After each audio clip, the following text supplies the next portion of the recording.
नमस्कार दोस्तों, स्वागत है आपका पैसानोमिक्स चैनल के ऊपर। दोस्तों, डीमैट अकाउंट बहुत खोलते हो आप लोग, मतलब आप ज़ीरोधा में अकाउंट खोला होगा आपने, अपस्टॉक में अकाउंट खोला होगा, लेकिन एचडीएफसी की तरफ से एचडीएफसी स्काई ये एक नया ब्रोकर मार्केट में आया है। अब इसका अकाउंट कैसे ओपन करना है, इसके बारे में मैं आज पूरी जानकारी देने वाला हूँ। तो अकाउंट अगर एचडीएफसी स्काई में ओपन करना है तो पूरा एंड तक ये वीडियो देखो। सबसे पहले तो प्ले स्टोर से ये एचडीएफसी स्काई का एप्लीकेशन डाउनलोड करो। उसके बाद उसके ऊपर आपको क्लिक करना है। क्लिक करने के बाद आपको पूरी प्रोसेस जो है वो शुरुआत से मैं बताने वाला हूँ। अब आप यहाँ पे देख सकते हैं क्या किस तरीके से ये एप्लीकेशन है। कुछ स्टेटस जैसा यहाँ पे आ रहा है। एक्सप्लोर अगर करना है तो साइन अप करना पड़ेगा। लॉगिन अगर आपका पहले से अकाउंट है तो आपको लॉगिन करना पड़ेगा। तो हम नया अकाउंट यहाँ पे ओपन कर रहे हैं तो एचडीएफसी एक्सप्लोर के ऊपर क्लिक करेंगे। यहाँ पे आपको आपका ईमेल एड्रेस जो है वो एंटर करना है या गूगल की मदद से। आपका अगर गूगल का ईमेल एड्रेस नहीं है तो आप यहाँ पे आपका जो खुद का ईमेल एड्रेस है वो एंटर कर सकते हैं, जो भी है याहू का भी हो सकता है, हालांकि आजकल कोई यूज़ नहीं करता है, तो गूगल से भी कर सकते हो। तो मैं यहाँ पे जो मेरा ईमेल एड्रेस है वो यहाँ पे यूज़ करूँगा, जो कि आपको ब्लर दिख रहा होगा। उसके बाद आपको वेरीफाई ओटीपी के ऊपर क्लिक करना है। आपके ईमेल के ऊपर एक ओटीपी आएगा, वो ओटीपी आपको यहाँ पे एंटर करना है। तो दोस्तों, मेरे मोबाइल के ऊपर ओटीपी आ गया है जिसको हमने एंटर कर दिया है। एंटर करने के बाद आपको ये जो नोटिफिकेशन है उसको अलाउ करना है तो कर सकते हैं, कोई दिक्कत नहीं है। उसके बाद आपको यहाँ पे आपका जो मोबाइल नंबर है वो एंटर करना है। मैं यहाँ पे एक बार आपको बोलना चाहूँगा, जो मोबाइल नंबर आपका आधार कार्ड से लिंक है वही मोबाइल नंबर यहाँ पे एंटर करना। क्योंकि अगर आधार कार्ड से लिंक नहीं होगा तो वेरिफिकेशन नहीं हो पाएगा, वो ऑफलाइन वेरिफिकेशन पे जाना पड़ेगा और उसमें टाइम लग सकता है। तो जो जो मोबाइल आधार कार्ड के ऊपर लिंक है वो मोबाइल आप यहाँ पे मोबाइल नंबर एंटर कर सकते हो। तो यहाँ पे हम मोबाइल नंबर एंटर करते हैं, वेरीफाई करेंगे। अब आपको मोबाइल के ऊपर भी एक ओटीपी आएगा और उस ओटीपी के आपको यहाँ पे एंटर करना है। तो मोबाइल के ऊपर भी हमारा ओटीपी आ गया है और उसके बाद वेरिफिकेशन की प्रोसेस आगे बढ़ती है। अब यहाँ पे आपको पैन नंबर एंटर करना है और उसके बाद आपकी जो पैन नंबर के ऊपर डेट ऑफ बर्थ है वो एंटर करनी है। कोई और डेट ऑफ बर्थ नहीं एंटर करनी है। कभी-कभी क्या होता है कि आप आपकी जो डेट ऑफ बर्थ है वो अलग होती है और पैन नंबर की डेट ऑफ बर्थ अलग होती है। स्कूल में एडमिशन के टाइम पे माँ-बाप ऐसी चीज़ें करते हैं, एडजस्टमेंट हो जाती है, तो वो आपको नहीं करना है। आपको ओरिजिनल पैन कार्ड नंबर के ऊपर जो भी डेट ऑफ बर्थ है वो एंटर करनी है। तो दोस्तों, हमने यहाँ पे पैन नंबर एंटर किया है, डेट ऑफ बर्थ एंटर की है, जो कि आपको ब्लर दिखाई दे रही होगी क्योंकि ये प्राइवेट चीज़ें होती है। तो प्रोसीड फॉर केवाईसी करना है। प्रोसीड फॉर केवाईसी के बाद अगली यहाँ पे स्टेज होगी जो ओपन हो जाएगी। अब यहाँ पे आप देख सकते हैं वेरिफिकेशन प्रोसेस पे हम आ गए हैं। आइडेंटिटी वेरीफाई करनी है, उसके बाद पर्सनल इन्फॉर्मेशन देनी है और बैंक लिंक करना है। अब यहाँ पे आपको आइडेंटिटी जो है उसके लिए प्रोसीड करना है। प्रोसीड करने के बाद परमिशन आप यहाँ पे दे सकते हैं। अब डिजिटल केवाईसी के ऊपर हम आ गए हैं। यहाँ पे आप देख सकते हैं एचडीएफसी का जो है डिजिटल केवाईसी का पेज ओपन हो गया है। इस बॉक्स को आपको सिलेक्ट करना है और जैसे मैंने आपको कहा था कि ऑथेंटिकेट आधार, आधार नंबर से जो भी मोबाइल आपका लिंक होगा वो आपका यहाँ पे होना ज़रूरी है। तो ऑथेंटिकेट आधार के ऊपर आपको क्लिक करना है। यहाँ पे आपको आधार नंबर एंटर करना है और उसके बाद नेक्स्ट के ऊपर क्लिक करना है।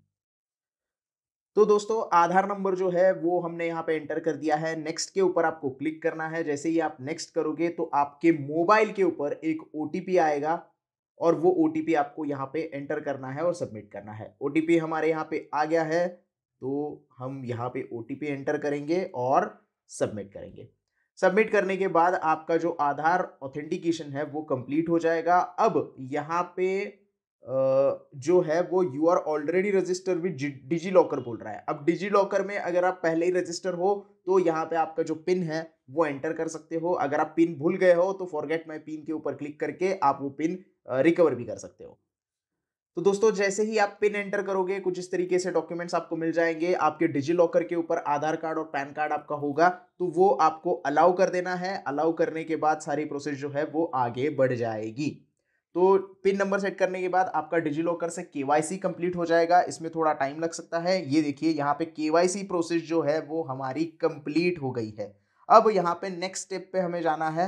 प्लीज वेट बोल रहा है। नेक्स्ट स्टेप होगा आपका सेल्फी लेना है, आपका फोटो यहाँ पे लेना है ताकि ऑथेंटिकेशन जो है वो कंप्लीट हो सके। तो यहाँ पे हम सेल्फी लेते हैं, फोटो खींचते हैं और आगे की प्रोसेस करते हैं। तो दोस्तों सेल्फी का यहाँ पे मैंने कुछ रिकॉर्ड नहीं किया क्योंकि वो बहुत अजीब सा लगेगा इसकी वजह से। तो यहाँ पे आपका जो पर्सनल इन्फॉर्मेशन है वो आपको यहाँ पे आ जाएगा क्योंकि आपका आधार कार्ड और पैन कार्ड से डेटा यहाँ पे फेच होता है। तो नाम यहाँ पे आ जाएगा आपका, डेट ऑफ बर्थ आ जाएगा और आपका जेंडर भी यहाँ पे आ जाएगा। उसके बाद आपको नेक्स्ट के ऊपर क्लिक करना है। जैसे ही आप नेक्स्ट के ऊपर क्लिक करोगे तो यहाँ पे आपको पूछा जाएगा कि आप नॉमिनी ऐड करना चाहते हैं कि नहीं। तो नॉमिनी ऐड कर देना दोस्तों क्योंकि ये बहुत ज़रूरी होती है। तो मैं नॉमिनी जो है वो पहले ही फादर को रखा हुआ है, तो येस कर देना है। और नहीं अगर ऐड करना है तो नहीं कह सकते हो आप, कोई दिक्कत नहीं है। और यहाँ पे चेंज करने का कोई मौका नहीं है क्योंकि ऑलरेडी मैंने 2-3 जगह पे फादर का नाम नॉमिनी पे रखा हुआ है, तो यहाँ पे भी मैं वैसे ही रखने वाला हूँ। तो नेक्स्ट के ऊपर क्लिक करेंगे तो अभी यहाँ पे क्या करना है, जो नॉमिनी के डिटेल्स है वो यहाँ पे आपको दे देने हैं। अगर आपको चेंज करना है तो यहाँ पे चेंज भी कर सकते हैं, जो हाउस नंबर और वो सारी चीज़ें हैं। अगर आपको सेव एड्रेस वगैरह चेंज करना है तो चेंज कर सकते हैं। अब उनका जो पैन नंबर है वो यहाँ पे एंटर करना है, मोबाइल नंबर एंटर करना है, मतलब नॉमिनी की सारी डिटेल जो है वो यहाँ पे आपको देनी है। तो फिलहाल ये हम बाद में भी कर सकते हैं, तो फिलहाल तो हम नो कहेंगे क्योंकि वो डिटेल्स अभी मेरे पास नहीं है। उसके बाद हम करेंगे। ऑक्यूपेशंस में आपका जो ऑक्यूपेशंस है, आप अगर प्रोफेशनल हो, बिजनेस है आपका, सेल्फ एम्प्लॉयड हो, स्टूडेंट हो, हाउसवाइफ हो, पब्लिक सेक्टर में काम करते हो, प्राइवेट सेक्टर में काम करते हो, वो सारी चीज़ें आपको यहाँ पे लेनी है। हम प्राइवेट सेक्टर कर देते हैं या फिर वैसे तो हम सेल्फ एम्प्लॉयड है तो सेल्फ एम्प्लॉय कर देंगे। तो जो इनकम है वो आप यहाँ पे इनकम कर देना और इनकम के बाद जो भी आपकी इनकम है, मैंने यहाँ पे 1 to 5 लिखा है। ऐसा इसका मतलब ये नहीं कि आपका भी इनकम वही होना चाहिए। आपका जो भी ब्रैकेट होगा वो इनकम आपको यहाँ पे सिलेक्ट कर देना है। उसके बाद आपको नेक्स्ट के ऊपर क्लिक कर देना है। तो जैसे ही नेक्स्ट करोगे तो यहाँ पे आपको पॉलिटिकली एक्सपोज पर्सन पे नो कर देना है। और उसके बाद जो यहाँ पे नीचे पूछा गया है कि रिलेशन है आपका कोई पॉलिटिकल एक्सपोज से, वो भी नो कर देना है। मैरिटल स्टेटस जो है वो आपके हिसाब से आपको दे देना है और नेक्स्ट कर देना है। नेक्स्ट करने के बाद यहाँ पे आपका जो भी बैंक है, आपका जो बैंक, जिस बैंक को आप इसमें ऐड करना चाहते हैं वो बैंक आप यहाँ पे ऐड कर सकते हो। उसका आपको आईएफएससी कोड एंटर करना पड़ेगा। तो आपका जो ब्रांच होगा उसका आईएफएससी कोड आपको यहाँ पे एंटर करना है। जैसे मेरा जो ब्रांच है उसका आईएफएससी कोड यहाँ पे मैं एंटर कर देता हूँ। तो आईएफएससी कोड के बाद आपको बैंक नंबर, अकाउंट नंबर जो है वो यहाँ पे एंटर कर देना है। तो वो भी हम यहाँ पे एंटर करते हैं और आगे की प्रोसेस करते हैं। अब बैंक अकाउंट नंबर भी हमने यहाँ पे एंटर कर दिया है और एंटर करने के बाद लिंक बैंक करेंगे। तो लिंक बैंक के ऊपर क्लिक करेंगे तो यहाँ पे 30 सेकंड वेट करेंगे, ऐसा बोल रहा है। वो 1 रुपए आपके अकाउंट में डिपॉजिट करेगा और बैंक यहाँ पे ऐड हो गया है। आपको ट्रेडिंग का कितना एक्सपीरियंस है, कैपिटल मार्केट का कितना एक्सपीरियंस है, ये यहाँ से पूछा जाएगा।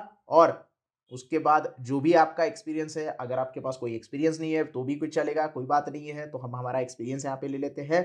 अब यहाँ पे आप कौन कौन से सेगमेंट एक्टिवेट करना चाहते हैं वो हम यहाँ पे एक्टिवेट करेंगे। अब आप नॉर्मली सिर्फ एक्सचेंज के ऊपर, एनईसी और बीएसई के ऊपर इक्विटी में ट्रेड करना चाहते हैं, डेरिवेटिव्स में नहीं ट्रेड करना चाहते हैं, तो ये सिर्फ ऐड कर सकते हैं। अगर आप डेरिवेटिव्स में एक्टिव सेगमेंट एक्टिवेट करना चाहते हैं तो आप इसे सिलेक्ट कर सकते हैं। इसके लिए आपको सैलरी स्लिप अपलोड करनी पड़ेगी या फिर 6 महीने का बैंक स्टेटमेंट या फिर आपकी लेटेस्ट आईटीआर कॉपी आपको अपलोड करनी पड़ेगी। तो ये हम सेक्शन बाद में भी एक्टिवेट कर सकते हैं। ऐसा जरूरी नहीं कि अकाउंट ओपन करते वक्त ही आपको सेक्शन एक्टिवेट करना है। अगर आप डेरिवेटिव में ट्रेडिंग नहीं करना चाहते हैं, उससे बचना चाहते हैं, तो ये सेगमेंट आप एक्टिवेट ना करिए। तो मैं स्किप करता हूं फिलहाल तो, क्योंकि बाद में हम इसके ऊपर एक और वीडियो बनाएंगे कि डेरिवेटिव को सेपरेट से कैसे एक्टिवेट किया जाता है। अकाउंट ओपन करते वक्त ही आपको एक्टिवेट करना है, तो इसको सिलेक्ट करना पड़ेगा। आप इन तीनों में से कोई डॉक्यूमेंट यहाँ पे सबमिट कर सकते हैं। यहाँ पे लिखा भी है सिलेक्ट 1 out of 3 ऑप्शन। तो जो ऑप्शन आप सिलेक्ट करोगे वो आपको डॉक्यूमेंट यहाँ पे सबमिट करने पड़ेंगे और उसके बाद आपकी प्रोसेस जो है वो कंप्लीट हो जाएगी। फिलहाल तो हम इसे स्किप करते हैं। स्किप करने के बाद जो आगे की प्रोसेस है वो यहाँ पे हमें पता चलेगी। अब यहाँ पे आप देख सकते हैं कि आपकी सिग्नेचर जो है वो यहाँ पे आपको अपलोड करनी है। यहाँ पे सीधा सीधे लिखा हुआ है कि take a clear photo of your signature on a plain white background. यानी कि आपको एक पेन और पेपर लेना है, उसके ऊपर आपकी सिग्नेचर करनी है। जो पैन कार्ड के ऊपर आपकी सिग्नेचर है वो आपको यहाँ पे करनी है और यहाँ पे उसका फोटो आपको अपलोड कर देना है। तो ये सारी चीजें हम करेंगे। बाकी KRA जो सबमिशन है वो सब हमारा हो रहा है। ई साइन आधार कार्ड का ओपनिंग कार्ड हो रहा है। तो पहले हम सिग्नेचर को अपलोड करते हैं और उसके ऊपर आगे की प्रोसेस कर देते हैं। उससे अलावा आप यहाँ पे देख रहे हो 0 अकाउंट ओपनिंग चार्जेस, यानी कि अब तक से लेके, मतलब शुरुआत से लेके ये 5-10 मिनट का वीडियो हो गया है, 10 मिनट तक हमें कहीं भी पैसे नहीं पूछे गए हैं। यानी लास्ट स्टेज अपलोड सिग्नेचर पे आते हुए हमें यहाँ पे पता चला कि अकाउंट ओपनिंग जो है वो फ्री ऑफ कॉस्ट हो रही है। यानी कि आप एचडीएफसी स्काई में बिना पैसे के अकाउंट ओपन कर सकते हैं, कोई भी पैसे हमसे यहाँ पे मांगे नहीं गए हैं। तो हम आगे की प्रोसेस कंप्लीट करते हैं। तो दोस्तों यहाँ पे हमने सिग्नेचर जो है वो ऐड कर दिया है। अब हम नेक्स्ट के ऊपर क्लिक करेंगे। जैसे ही हम नेक्स्ट करेंगे तो आगे की प्रोसीजर यहाँ पे कंप्लीट होती जाएगी। जैसे जैसे प्रोसेस कंप्लीट होती है थोड़ा सा टाइम लग सकता है, इंटरनेट का इशू जो भी है उसके ऊपर ये सारी चीजें आपकी हो सकती है। अब ई साइन करना है आपको, केआरए जो है तो उसके ऊपर आपको ई साइन करना है। इसके लिए ये जो टर्म्स एंड कंडीशन है, ये जो 2 बॉक्स है उसको आपको सिलेक्ट करना है और प्रोसीड के ऊपर क्लिक करना है। ये आपका पूरा फॉर्म होगा एचडीएफसी स्काई का जो आपने अभी भरा है। ये आपका जो आधार कार्ड का और साइन का ये सारी चीजें आ जाती है। साइन नाउ के ऊपर आपको क्लिक करना है। डिजी लॉकर के ऊपर फिर से ये जो बॉक्स है वो आपको सिलेक्ट करना है। सिलेक्ट करने के बाद यहाँ पे आपको आधार कार्ड नंबर एंटर करना है और यहाँ पे आपका मोबाइल नंबर आधार कार्ड से लिंक होना चाहिए। मैं फिर से एक बार बता रहा हूँ। तो आधार कार्ड नंबर एंटर करते हैं और उसके बाद आगे की प्रोसेस करते हैं। आधार कार्ड हमने एंटर कर दिया है, ओटीपी सेंड करेंगे। सेंड ओटीपी के बाद आपके मोबाइल नंबर के ऊपर और आपके ईमेल के ऊपर एक ओटीपी आएगा। वो ओटीपी आपको यहाँ पे एंटर करना है जो कि हमें यहाँ पे रिसीव हो गया है। वेरीफाई ओटीपी के ऊपर क्लिक करना है। वेरीफाई ओटीपी के ऊपर क्लिक करते ही आपका ई साइन जो है वो कंप्लीट हो जाएगा और आप यहाँ पे देख सकते हैं डॉक्यूमेंट साइन सक्सेसफुली, आपका कंप्लीट हो गया है प्रोसेस जो है पूरा। जो ई फॉर्म साइनिंग का प्रोसेस उसका भी एक आपको ये करना पड़ेगा, मतलब केआरए का ई साइन हो गया है, डॉक्यूमेंट आपके साइन हो गए हैं। अब आपको ये जो फॉर्म हमने भरा है उसका ई साइन करना पड़ेगा। तो ये दोनों बॉक्स फिर से सिलेक्ट करने हैं। प्रोसीड के ऊपर आपको क्लिक करना है, साइन नाउ के ऊपर क्लिक करना है, फिर से एक बार आधार कार्ड वेरिफिकेशन करना है। तो 2-3 बार आपको आधार कार्ड वेरिफिकेशन करना पड़ता है, तो उससे थोड़ा सा इरिटेट मत होना।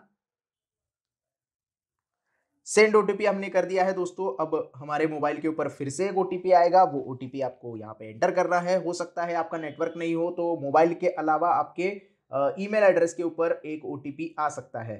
वो हमें यहाँ पे प्राप्त हो गया है, तो उसको भी हम एंटर करते हैं और उसके बाद वेरीफाई करते हैं। अब यहाँ पे हमारे जो डॉक्यूमेंट्स है, ई फॉर्म है, डॉक्यूमेंट्स है, वो दोनों भी वेरीफाई हो गए हैं और आपका यहाँ पे आपको मैसेज मिल जाता है कि we are reviewing your application, verification pending दिखाई दे रहा है। हमारा यहाँ पे रेफरेंस नंबर आ गया है। अब आप एक्सप्लोर कर सकते हो एप्लीकेशन। तो जैसे ही ये रिव्यू कंप्लीट हो जाएगा, कितना दिन लगेगा ये यहाँ पे पता चल जाता है हमें। It may take up to 3 working days to review and process your application by the exchanges. You will be notified about your application status on your register email ID। मतलब अगर मेरा अकाउंट ओपन हो गया है तो मेरे email ID के ऊपर जो भी लॉगिन पासवर्ड है वो आ जाएगा, जो भी आपका यूसीसी नंबर है वो मिल जाएगा। अगर मेरा एप्लीकेशन रिजेक्ट हो जाता है किसी कारणवश तो मुझे वो भी मेल आ जाएगा कि आपका एप्लीकेशन यहाँ पे नहीं रिसीव हुआ है, आप अकाउंट नहीं ओपन कर सकते। ऐसा बहुत रेयर केस में होता है कि आप अकाउंट नहीं ओपन कर सकते, वरना आप अकाउंट ओपन कर सकते हैं। अब आप एप्लीकेशन जो है वो एक्सप्लोर कर सकते हैं। तो एक्सप्लोर एप्लीकेशन में जाओगे तो यहाँ पे पूरा एप्लीकेशन हमें देखने के लिए मिलता है। इसके ऊपर एक रिव्यू का वीडियो मैं जल्दी बनाऊंगा।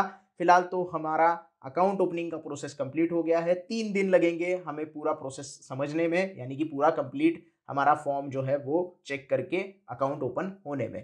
तो ये था वीडियो दोस्तों, एचडीएफसी स्काई में अकाउंट कैसे ओपन करते हैं इसके ऊपर। आई होप आपको वीडियो पूरा समझ में आ गया होगा। पूरी स्टेप बाय स्टेप प्रोसेस मैंने बताई है। आपको वीडियो कैसा लगा ये मुझे कमेंट में बता देना। आपको एचडीएफसी स्काई अगर आप पहले से यूज कर रहे हो तो आपको कैसा इंटरफेस है, आपको अभी तक का एक्सपीरियंस कैसा है, वो मुझे कमेंट में शेयर कर देना। वीडियो अच्छा लगा हो तो प्लीज लाइक कर देना, वीडियो को ज्यादा से ज्यादा शेयर करना और चैनल को सब्सक्राइब करना ना भूलना। धन्यवाद।